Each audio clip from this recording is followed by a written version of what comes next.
إلا أن تكون تجارة عن تراض منكم ولا تقتلوا أنفسكم إن الله كان بكم رحيما ومن يفعل ذلك عدوانا وظلما فسوف نصليه نارا وكان ذلك على الله يسيرا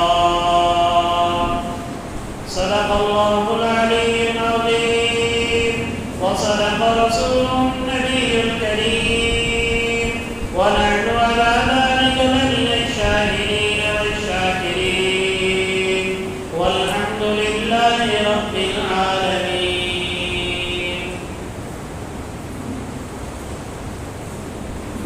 سورہ نساء کی ابتدائی آیتوں میں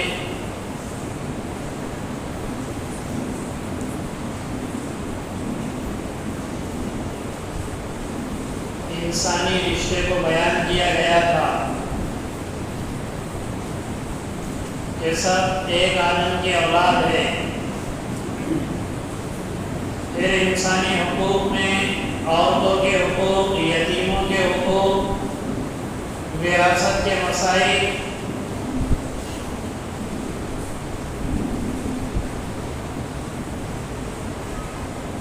کن عورتوں سے نکاح حلال ہے اور کن عورتوں سے حرام ہے، ان کے ذکر کرنے کے بعد اب ان حقوق کا ذکر کر رہے ہیں جن کا تعلق عام انسانوں سے ہے اور جس کی ضرورت روزمرہ کی زندگی میں روزانہ پڑتی ہے.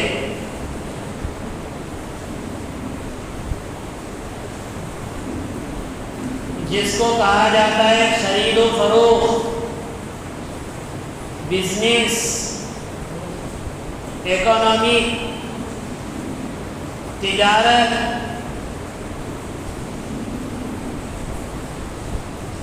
چونکہ انسان کی زندگی کا مدار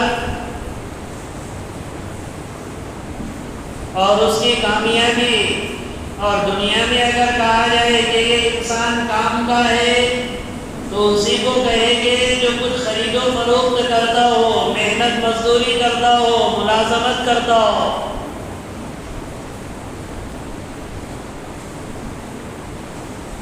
اسی لیے تجارت کے فضائل اللہ نے قرآن میں بھی بیان کیے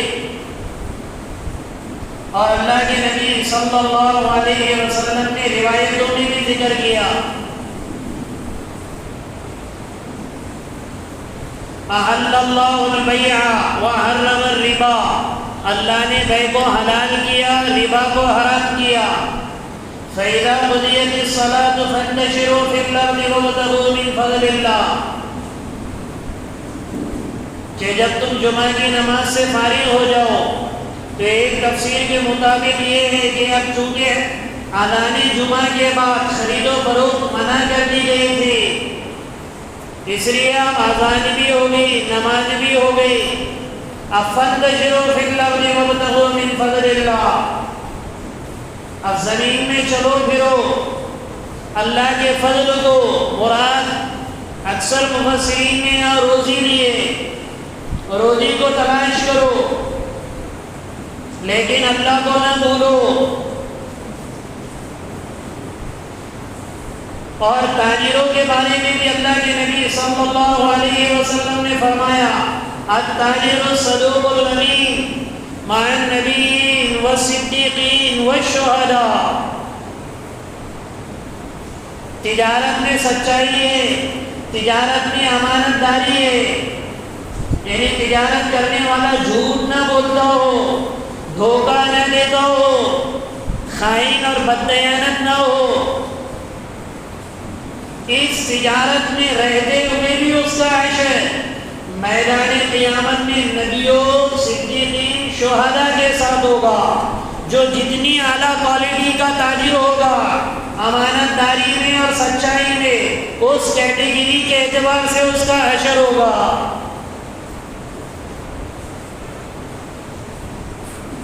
کتنی بڑی فضیلت ہے آدمی کمائے بھی، پیسہ بھی آئے، بلڈنگیں بھی بنائے، گل چھرے بھی اڑائے، لیکن کمائی حلال ہو، امانت داری کی ہو، دنیا میں بھی موج مستی اور آخرت میں بھی موج مستی۔ دنیا میں اس وجہ سے کہ سچائی کے ساتھ، امانت داری کے ساتھ کروڑوں روپے آدمی کما لے، 1 روپیہ بھی کھائے گا اگر حرام سے کمائے گا تو خائن اور بددیانت ہے۔ کروڑوں روپے آدمی کما لے، لیکن حلال تجارت سے، سچائی کے ساتھ، امانت داری کے ساتھ، تو نبیوں، صدیقین اور شہداء کے ساتھ یہ کوئی معمولی حشر نہیں ہے۔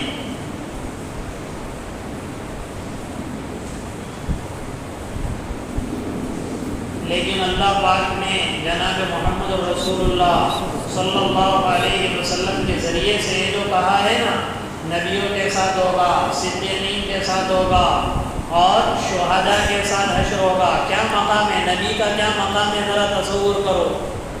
صدیقیت کا مرتبہ یہ نبوت کے بعد کا ہے، شہید کا مرتبہ خون کے قطرے سے گرنے سے پہلے اللہ معاف کر دیتے۔ کیوں اللہ نے یہ مقام دیا؟ کیونکہ سچائی اور امانت داری بہت دنوں کے بعد آتی ہے، ایک دم سے نہیں آتی ہے۔ اس لیے دیکھو، جھوٹے سودے کرنے والے، اور جس کو کیا کہتے ہیں، ہتھیلی میں عربی بولو نا، ہتھیلی میں جنت بتانے والے،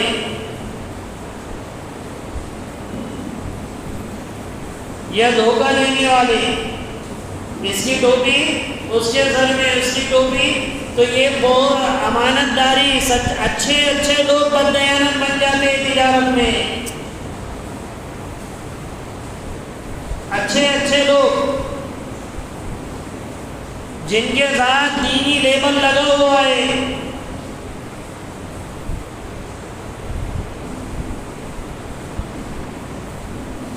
اس لیے کوئی معمولی چیز نہیں ہے جو اللہ نے کہا ہے نا، تو یہ کوئی ایسی چیز اور آسان نہیں ہے۔ نبیوں کے ساتھ، صدیقین، شہداء، اس کی وجہ ہے تجارت میں سچائی اور امانت داری ہر ایک کو نصیب نہیں ہوتی۔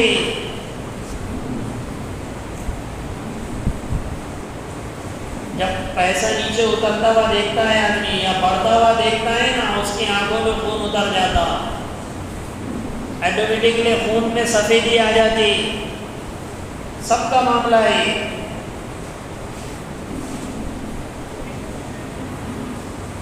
لیکن تجارت میں سچائی، امانت داری، اس کا اجر ان لوگوں کے ساتھ ہے جو ایک دھرتی پہ ان سے زیادہ پاکیزہ کسی نے نہیں دیکھا۔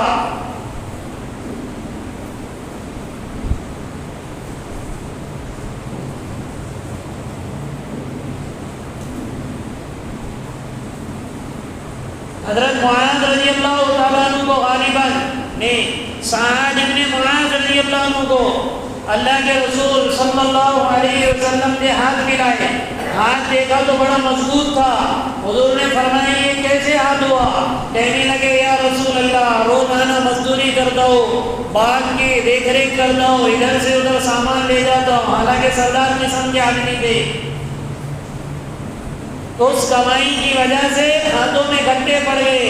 حضور نے ایسا ہاتھ اٹھایا اور فرمایا جس کے ہاتھ صبح سے لے کے شام تک حلال کمائی میں کس طرح ہو جائے، اس پر جہنم کی آگ اللہ حرام کر دے گے۔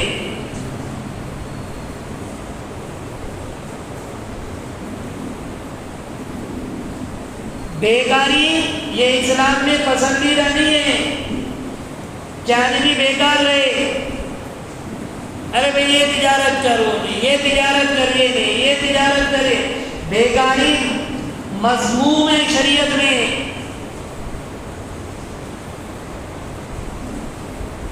تجارت دی ہی اللہ نے اس لیے، تجارت کیوں دے؟ صرف تھوڑے سے پیسے کمانے کے لیے؟ ہاں، لالچ نہ ہو، حرص نہ ہو، اس دنیا کی وجہ سے دین آڑے نہ، دین کے لیے وہ دنیا آڑے نہ آتی ہو۔ اگر سارا دین کے ساتھ ہو رہا ہے تو آدمی کھربوں پتی بنے۔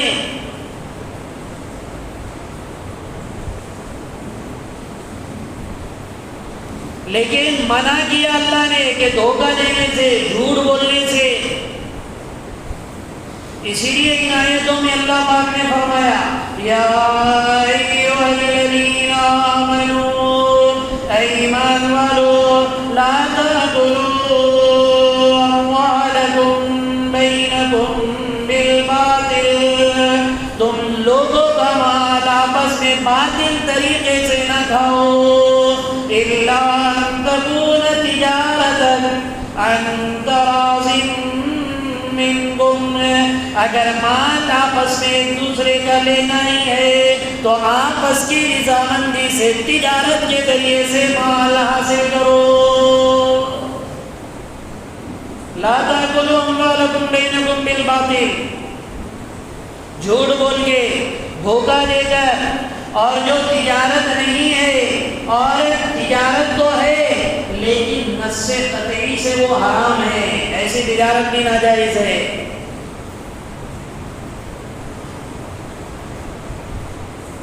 مگر یہ کہ وہ تجارت ہو تمہاری آپس کی رضامندی سے، اگر جو تجارت نص قطعی سے حرام ہے اور اللہ کے رسول نے اسے حرام کیا ہے تو آپس کی رضامندی سے بھی وہ تجارت حلال نہ ہوگی۔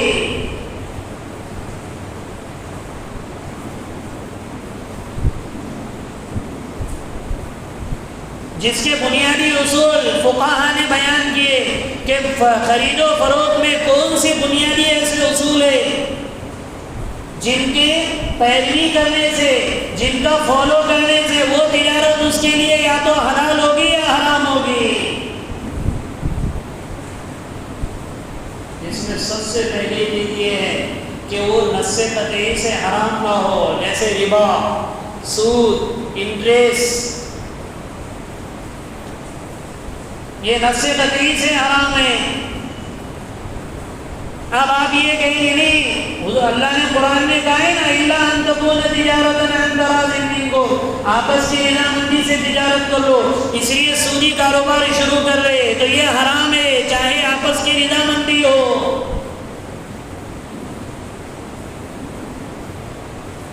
بعض لوگ بینک میں پیسہ رکھتے، بینک والی بھی راضی، آپ لوگ بھی راضی، 1,00,000 روپے رکھے رہے، ادھر ادھر دو، ادھر ادھر ہو جائیں گے، اگر دیے یا تجارت میں لگا دیے، بینک میں رکھو، اس پہ انٹرسٹ آئے گا، نفع آئے گا۔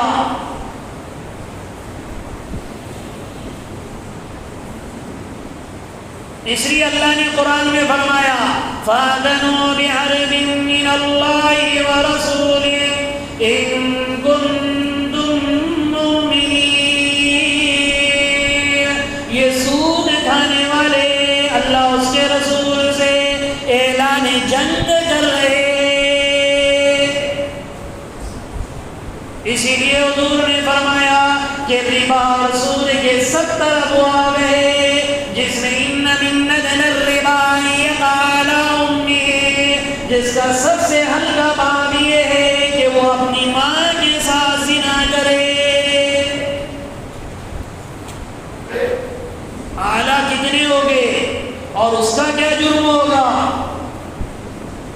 ادنا سود کا باب، سود کے 70 باب، باب سے مراد باب نہیں، باب سیکشن،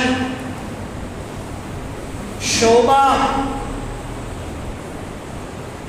اس کی شاخیں، برانچیں 70 ہے۔ سب سے چھوٹی اور ادنا یہ ہے جس کا گناہ اتنا یہ ہے کہ وہ اپنی ماں سے زنا کرے۔ تو اب یہ سود میں، ربا میں، انٹرسٹ میں آپس کی رضامندی ہو تب بھی حرام ہے۔ سیدھا ہی کیا سونا سونے کے بدلے میں، چاندی چاندی کے بدلے میں۔ اس لیے حضور نے فرمایا کہ اگر سونا سونے کے بدلے، چاندی چاندی کے بدلے میں، پیسہ پیسے کے بدلے میں دے رہے ہو، مثلاً بھی مثلاً، یدن بھی یدی، برابر سرابر کرو، مجلس واحد میں کرو۔ اس لیے یہ سونا سونار کے جو مسئلے مسائل ہیں وہ سب سود میں آتے، وہ بھی پوچھنا چاہیے۔ کہ یہ سونا اور چاندی بنانا ہے تو کیسے کیا جائے، اس کے مسئلے۔ اب یہ سود ہے، آپس کی رضامندی سے ایک آدمی کہہ رہا ہے چلو 1,00,000 روپے ادھار دے، چلو ٹھیک ہے آپ بعد میں 1,10,000 روپے دیں گے، یہ تو سود ہے۔ تم آپس کی رضامندی سے کیوں نہ، نص قطعی سے حرام ہے سود لینے۔ اس لیے حضور نے فرمایا لعن اللہ آکل الربا وموکلہ وشاہدہ وکاتبہ، اللہ لعنت کر دے سود لینے والے پر، سود دینے والے پر، سود کا معاملہ لکھنے والے پر، سود کا گواہ بننے والے پر۔ گواہ بھی اگر بنیں گے تو اللہ کی لعنت ہے۔ اسی لیے جو بینکنگ میں جو ہمارے فقہاء علماء کہتے ہیں نا آدمی بینکنگ کا کاروبار نہ کرے، یہ کوئی معمولی چیز نہیں ہے۔ ہاں یہ چونکہ ہر ایک کو حکومت کی طرف سے ذمہ داری ہے اور ضروری قرار دیا کہ اپنے اکاؤنٹ بنائے، سیونگ بنائے، تو یہ اس وجہ سے لوگ بناتے تو بدل مجبوری ہے۔ اسی لیے بینکنگ کے لیے عمارت دینا بھی صحیح نہیں ہے، جگہ دینا بھی صحیح نہیں ہے۔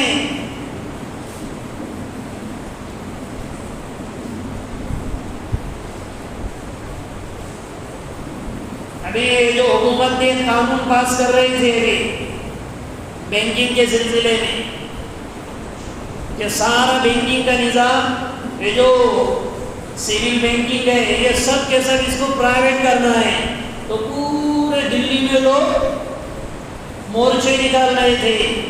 لوگوں نے سروے کیا تو اللہ کا شکر ہے 100 میں سے 50 پیسے % بھی مسلمان اس میں نہیں تھے۔ 100% ہوتے نا 98%، 80%، 10%، 5%، 1%، تو ایک کا آدھا 50 پیسے بھی اس میں مسلمان نہیں تھے۔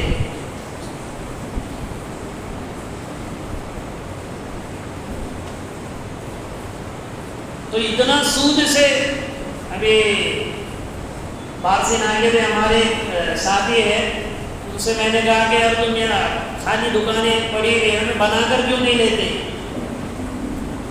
تو کہا انہوں نے پھر 1978 کا واقعہ سنائے۔ وہ کہنے لگے کہ میں نے پورا بینک سے اس کا سینکشن کر دیا تھا، دستخط بھی ہو گئے، ساری چیزیں، اب پیسے آنے تھے اور میں 3 دن جماعت میں گیا۔ اور فضائل اعمال میں حدیث آئی، پتہ نہیں کون ان کے امیر صاحب تھے، دنیا کے کوئی امیر صاحب تھے بتا رہے، وہ 3 دن ہی لگائے، اس کے بعد نہیں لگا ان کا وقت، نئے عام ساتھی۔ لیکن وہ کہنے لگے کہ وہ دنیا کے امیر صاحب نے کہا کہ سود کا مسئلہ ایسا ہے کہ بینک کی چھو میں بھی نہیں بیٹھنا چاہیے۔ کیا کہا انہوں نے؟ بینک کی، ارے بھائی بولو نا، بینک کی جو چھو ہوتی ہے نا، تو کہنے لگے جب امیر صاحب سے میں نے سنا بینک کی چھو میں بھی نہیں، تو میں نے فوراً بولے جب آیا آتے ہی پہلے شروع وہ کینسل کرا دیا، سب گالیاں دے رہے مجھے۔ اس کو کہتے از دل خیزت بر دل ریزت، جو دل سے نکلتی ہے دل پہ لگتی ہے۔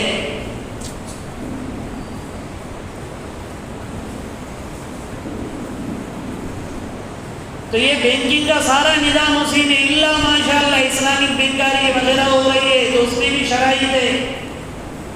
اسی طرح وہ ساری تجارتیں جس میں سود ہو، سٹا ہو، جوا، میسر جس کو قرآن نے کہا ریس من عمل الشیطان، سب شیطانی عمل ہے۔ جوا ہے جس معاملے میں خطر اور دھوکہ ہو۔ اسی لیے تجارت کے کچھ بنیادی اصول ہیں جو حضور اکرم صلی اللہ علیہ وسلم کے زمانے میں بھی چلتے تھے، لیکن اللہ کے نبی نے کچھ اصول ایسے بیان کیے جس کی وجہ سے وہ ساری تجارتیں بند ہو گئی۔ انشورنس کے بھی جو مسائل ہیں، اگر تم ملازمت کر رہے ہو، یہ سب تجارت میں آتے، ملازمت کرے اور ملازمت کے لیے ضروری قرار دیا گیا تو الگ بات ہے۔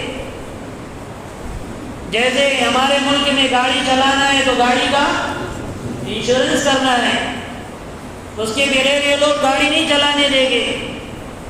تو جو چیزیں ضروری ہے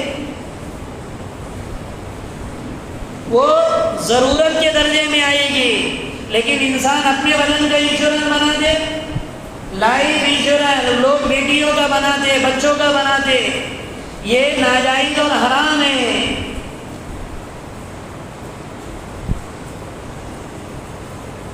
یہ سب نص قطعی سے، نص قطعی یعنی قرآن، حدیث، صحابہ، پھر قرآن سے، حدیث سے اور صحابہ کرام رضوان اللہ تعالی علیہم اجمعین کے اقوال سے بہت سارے اصول فقہا نے نکالے، جس میں ایک پہلا بنیادی اصول تجارت کے معاملے میں یہ ہے کہ ہر وہ تجارت ناپسندیدہ اور منع ہے جس میں گناہ کا تعاون ہو، جس میں گناہ کا تعاون ہو۔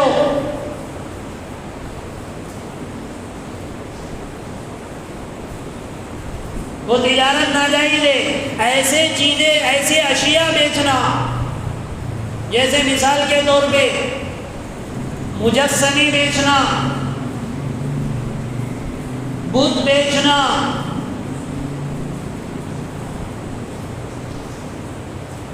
اسی طریقے سے گڑیاں آتی ہے نا، گڑیاں، یہ گڑیاں بیچنا بھی درست نہیں ہے کھلونے کی، کیونکہ یہ سب معصیتوں میں تعاون ہے۔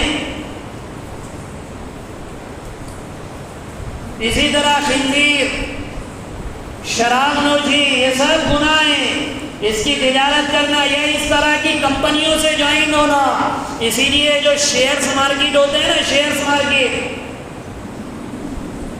آپ میں نے پتہ نہیں کوئی کرتا ہوگا نہیں کرنا، لیکن ابھی یہ پورے ورلڈ لیول پر یہ کاروبار اس وقت چل رہا ہے۔ شیئر ہولڈر شیئرز خریدتے، اگر شیئرز کا ریٹ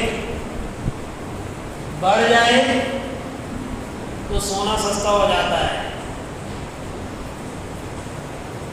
اور اگر شیئرز کا ریٹ کم ہو جائے تو سونے کا بھاؤ بڑھ جاتا ہے۔ یہ مارکیٹنگ کا اصول ہے۔ اس لیے جو شیئرز خرید کے بیٹھے بیٹھے، اب آپ موبائل پر بیٹھے یا کمپیوٹر پر بیٹھے بیٹھے لوگ تجارت کر رہے، تو اس میں دیکھنا چاہیے میں یہ جو شیئرز خرید رہا ہوں، جس کمپنی کا میں شیئر ہولڈر بن رہا ہوں،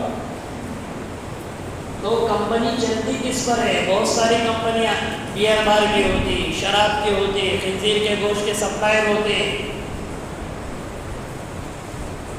اس لیے سب سے پہلے تحقیق یہ کرے کہ یہ شیئرز میں لے رہا ہوں تو کون سے شیئرز کی کمپنی ہے، ٹیکسٹائل کی ہے، کپڑوں کی ہے، کرانہ ہے، کیا ہے۔ پھر دوسری شرط اس کی ہے کہ پہلے تو یہ ہو کہ تحقیق کر لے حلال ہے یا نہیں ہے۔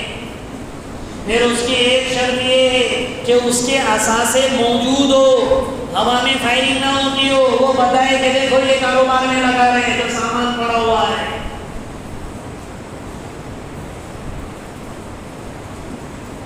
پھر وہ کمپنی سود سے اٹیچ نہ ہو، لیکن اس دنیا میں اس وقت جتنی بھی کمپنیز ہے سب بینکنگ سے اٹیچ ہے۔ اس لیے فقہا نے اس کی اجازت دی ہے کہ جب سالانہ آمدنی ہمارے پاس آ جائے تو آپ آنر سے، کمپنی آنر سے یا ان کے جو مالکان ہوتے اور ان کے پاس کام کرنے والے، ان سے کہہ دے کہ ہم کو یہ بتاؤ کہ اس میں بینیفٹ کتنا ہے اور انٹریسٹ کتنا ہے، وہ تم کو بتا دیں گے بینیفٹ اتنا ہے سال بھر میں، اس کا انٹریسٹ اتنا ہے، تو وہ انٹریسٹ لے لے اور وہ غریبوں پہ صدقہ کر دے بلا نیت ثواب۔ اور سالانہ میٹنگ ہوتی ہے شیئرز کی، بہت سے لوگوں کو تو اس کا پتہ بھی نہیں ہے میٹنگ ہوتی ہے نہیں ہوتی۔ اس لیے شیئرز خریدنے اور بیچنے میں ایک شرط یہ بھی ہے کہ سالانہ میٹنگ میں سود کے خلاف ان کو بولنا ضروری ہے. میں آپ کا شیئر ہولڈر ہوں، اس لیے میری رائے یہ ہے کہ آپ اپنا نظام اور اپنا سسٹم اس بینکنگ سے ہٹاؤ، سود سے ہٹاؤ. سود ہمیشہ مٹتا ہے، اللہ اسے مٹاتا ہے، اتنا بولنا ضروری ہے. ان کے پیچھے لگنا ضروری. پھر وہ نہ مانے تب بھی، کیونکہ عموماً یہ بھی بڑے ہوشیار رہتے ہیں، ہمارے تمہارے جیسے غصے میں نہیں آتے، بھاگ یہاں سے، اٹھ یہاں سے. ایک دم آرام سے بولیں گے، we will discuss about this.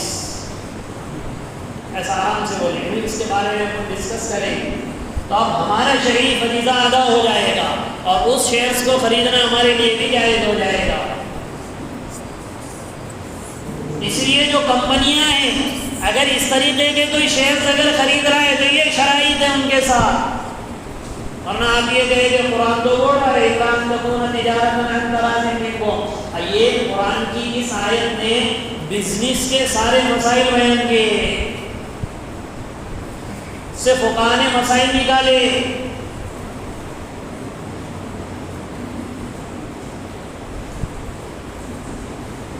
تو پہلی چیز یہ ہے کہ کیا کیا جائے کہ دیکھا جائے کہ گناہ میں اس کا تعاون ہوتا ہے تو وہ ناپسندیدہ ہے. اسی طریقے سے شریعت نے جس چیز کو حرام قرار دیا ہے اور ناجائز قرار دیا ہے، آدمی اسی کا کاروبار کرے، جیسے شراب ہے یا وہ چیزیں جو صرف حرام میں مستعمل ہو، جیسے ٹی وی ہے، ٹیلی ویژن ہے، جو چیزیں حرام اور حلال دونوں میں استعمال ہوتی ہے تو اس کا بیچنا حلال ہے. جیسے آج کے زمانے کے موبائل حرام میں بھی استعمال ہوتے ہیں اور حلال میں بھی استعمال ہوتے ہیں، تو اس کی خرید و فروخت جائز ہے.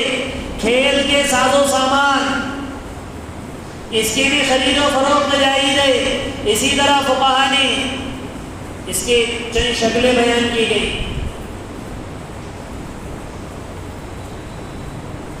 ایک اصول فقہاء نے یہ بھی بیان کیا ہے کہ جس معاملے کی تکمیل مشتبہ ہو اور مشکوک ہو کہ یہ میں جو خرید و فروخت کر رہا ہو یہ مکمل ہوگی یا نہیں ہوگی، ایسی تجارت بھی درست نہیں ہے. جس میں معاملے کی تکمیل مشکوک ہو، گھر سے آپس کی رضامندی سے ہو، وہ بڑا ٹھیک ہے مجھے بھی ہے، وہ بڑا ٹھیک ہے مجھے بھی قبول. جیسے ہوا میں اڑتے ہوئے پرندے کی بیع، ہوا میں اڑا خرید و فروخت کر رہے ہیں تو تکمیل مشتبہ ہے یا نہیں ہے؟ ہو سکتا ہو پرندہ آج بھیڑ میں کل کے اڑی چلے جائے.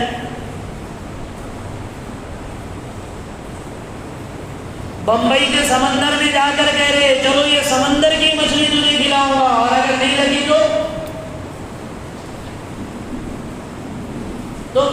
یہ خرید و فروخت صحیح نہیں ہے. جس میں معاملہ مشتبہ، اس کو غرر کہتے ہیں، دھوکہ، جس کا انجام چھپا ہوا ہو.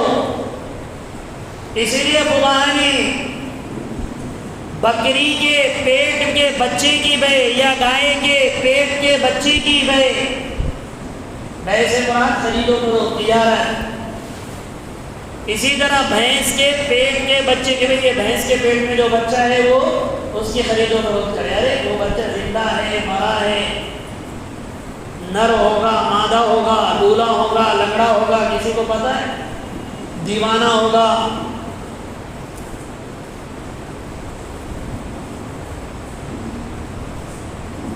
جس خرید و فروخت میں تکمیل مشتبہ ہو وہ بھی شریعت میں ناپسندیدہ اور منع ہے.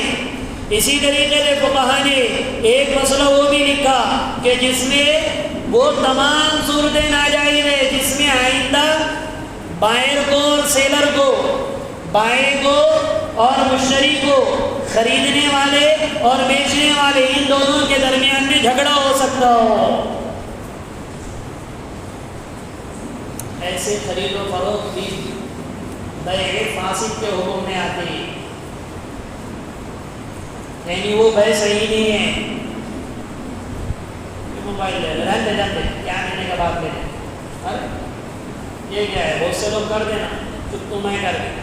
اب اس کے دل میں 20,000 رہتے ہیں اور لینے والے کے دل میں 10,000 رہتے ہیں. پھر پورے محلے والے بل میں کر رہا پکڑ پاؤں میں دے دیا میں جب اس کی ضرورت بھی تھی. کیا بولتا پکڑ پاؤں میں, اور یہ کیا بولتا اس کو بہت ضرورت تھی کر کے 1.5 پیسے دیا میں. آپ جب ایک دوسرے کی بات آپس میں پتہ چلے گی تو دونوں کی دوستی رہے گی یا دشمنی